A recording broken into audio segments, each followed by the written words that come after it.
Pozdravljeni spet v podcastu Po desnem pasu. Danes pa se nahajamo na Vrhniki in pa moj gost je Domen Cukjati, kandidat za poslanca v tukajšnjem okraju. Živjo, Domen. Živjo.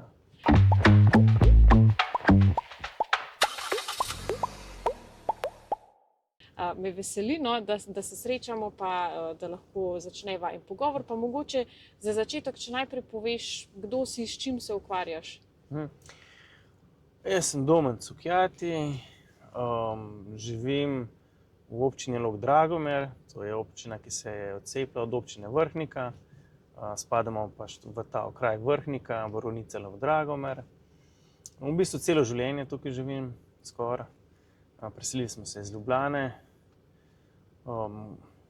Star sem 49 let, sem poročen, imam 7 otrok. Wow, Ja. lepo. Od 22 pa dol do 9.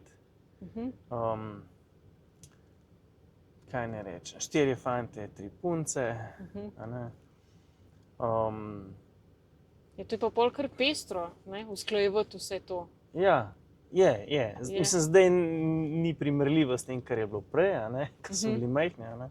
Je zdaj tako, imam občutek, da imam sam še 2 otroka, a ne? Ker ostali so že v srednji šoli pa naprej. Ja, tudi to je bila kar ena taka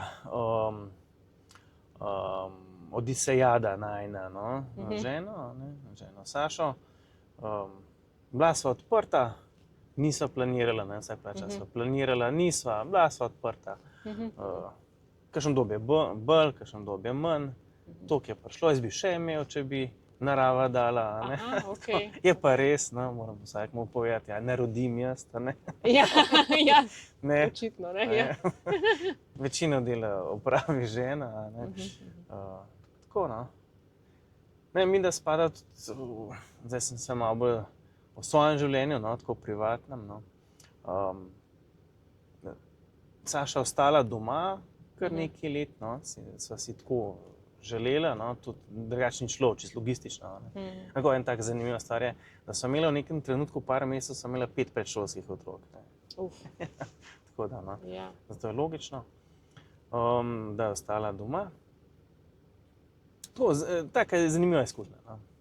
Splusi pa mislim. Ja, verjamem. Pa kako v bistvu potem, mislim, ker to je danes že zelo redko, ne, da družine s 7 otroki, ne, včasih se mi zdi, je bilo to bolj normalno, danes pa je to drugače, pa kako potem poteka ta družinska dinamika, ker to v bistvu terja veliko več neke organizacije, ne, doma. Ja, zdaj ne več, ne.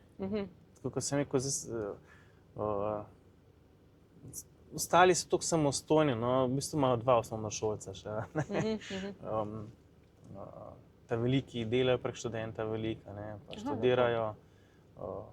Drugače pa ja, v tistem obdobju majhnih je bilo pa ja, vse je bilo temu podrejeno. Tako, dobesedno vse, ne. Pa me ni žal, no. Je bilo lepo. Ja. No, lepo. S čim se pa drugače ukvarjaš, profesionalno? Jaz sem naredil diplomo iz fizike, pol sem pa še magisterij naredil iz poslovne informatike, tako da sem bolj v temu IT, na IT področju, reporting, poročilni sistemi, podatkovna skladišča. S tem se ukvarjam. Ok, lepo, tudi jaz prihajam iz teh vod, sem bolj tehničen tip človeka. Pa zdaj, če se dotakneva tvoje politične poti, zakaj vstop v politiko, ne, in pa konec koncev kandidatura za poslanca? Ok. Jaz sem šel v politiko, ko sem bil star, ne vem, 26, 27 let, nekaj takega, ne. Takrat se je naša občina odcepila, ne, postala samostojna in moj ati je bil aktiven v politiki, tako da malo sem to poznal, ampak jaz pa nisem bil nič, ne. Tako, čisto nič, ne. In takrat je bilo tako, ko se je ustanavljal tudi občinski odbor SDS v občini Log Dragomer, sem šel v to, no, in takrat sem tako, preden sem šel, to je bilo čisto moja odločitev, no, niti me ni kdo vabil ali pa silil, ali pa ne, mogoče, da bi doma, ne. Sem si tako, ene stvari sem razmislil pri sebi, ne. Prvič sem se odločil, da jaz, če grem v politiko, grem zaradi poslanstva, ne zaradi sebe, ne iščem kariere, ne, v tem smislu. Drugo pa, da bom delal to, kar mislim, da je prav, ne pa, da bom poskušal iskati kakšne koristi s kakšnimi podkupninami in provizijami in tem zadevami, ker tega je veliko. Takrat sem to vedel bolj na teoretskem nivoju, kako bi rekel. Pa, jaz sem občinski svetnik tudi pri nas, in sem v bistvu edini občinski svetnik, ki je že 5. mandat. 5 mandat naša občina, tako slučajno sem jaz edini, sem z daljšim stažem v naši občini kot občinski svetnik. In ja, lokalna politika je za ljudi, ki so koruptivni, zlata jama. Aha, okay. To je dejstvo. Sem videl na lastne oči, drugo pa pol, koliko se da to dokazati in prijaviti in preprečiti. No in to mi ni žal. Tako da v bistvu kandidiram zato, ker bi rad, da gre Slovenija po drugi poti, kot gre zdaj, da pride do spremembe.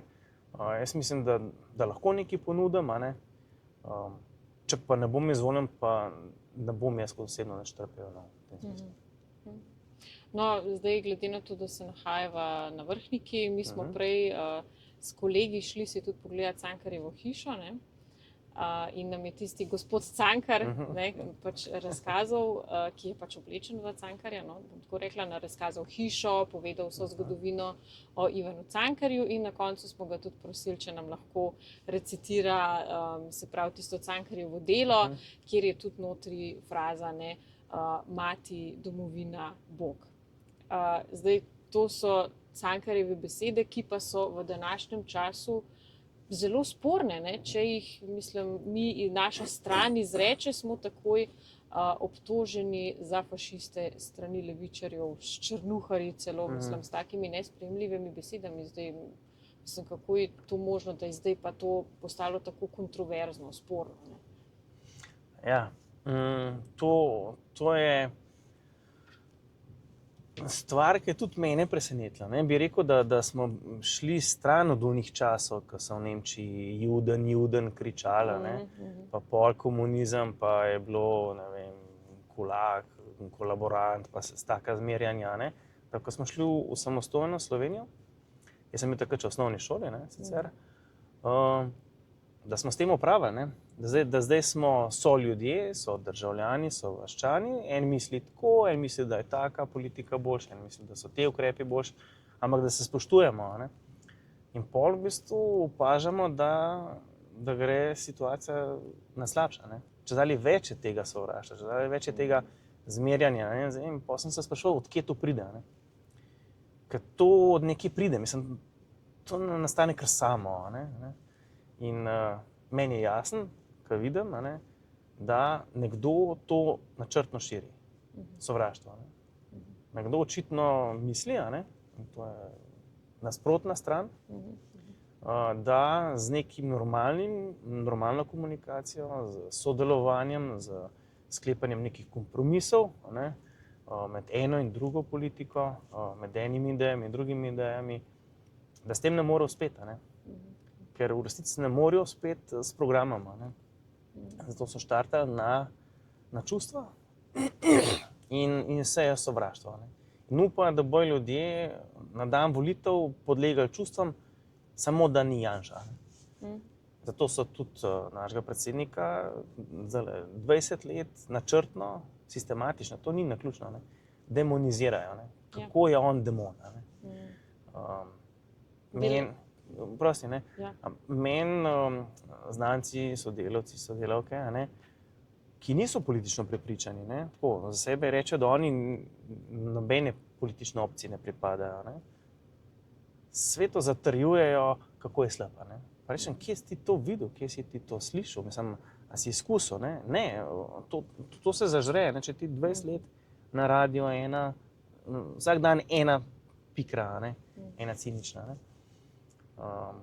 Kar se mi tukaj zdi narobe, to je narobe, da o nekom načrtno to govoriš. Drugo je pa, da s tem narod uničuješ. Ljudje se slabše počutimo zaradi tega, ker nekdo načrtno sovraštvo širi. Zato mi je pa všeč v SDS-u, gradimo na programu, na rešitvah, kaj bo bilo za vse ljudi boljše, ko se sprejme neke rečemo, da bomo znižali davke na plače za vse ljudi, ne samo za ene. Zato mi je to všeč tukaj. Zdaj v bistvu se midva pogovarjava ravno po koncu pogovornega večera tukaj na Vrhniki, ki je bil s predsednikom SDS Janezom Janšo in si ti tudi nekako vodil ta pogovorni večer.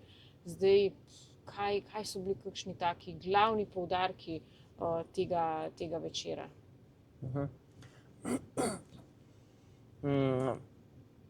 Tudi to, kar so ljudje potem z vprašanji odpirali teme.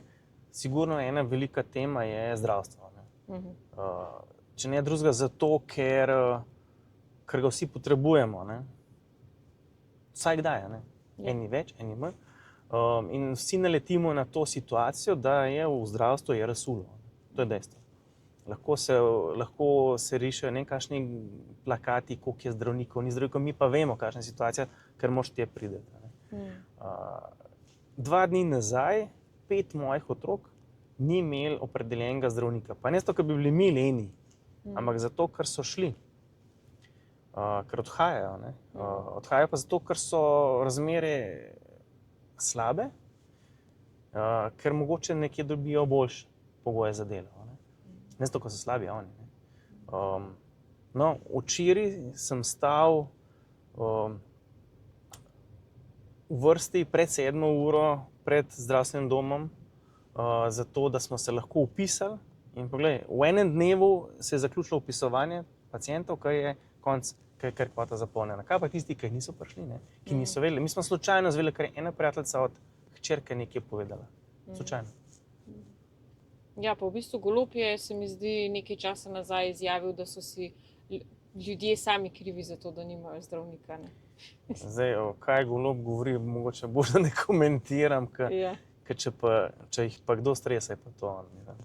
Ja, res. Pri njemu se sam sprašujem, a on ve, kaj govori, ali niti tega ne ve. Vprašanje. Sam je izjavil, da ima on veliko idej in da to se skozi spreminja in da on reče eno stvar, potem pa to njegovi zaposleni naredijo, pa reče ne, jaz sem si zdaj že spremenil mnenje.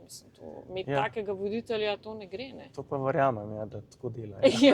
Ja, se vidi s tem, kako delajo z državo. Zdaj mogoče še zelo vroča tema dvig minimalne plače.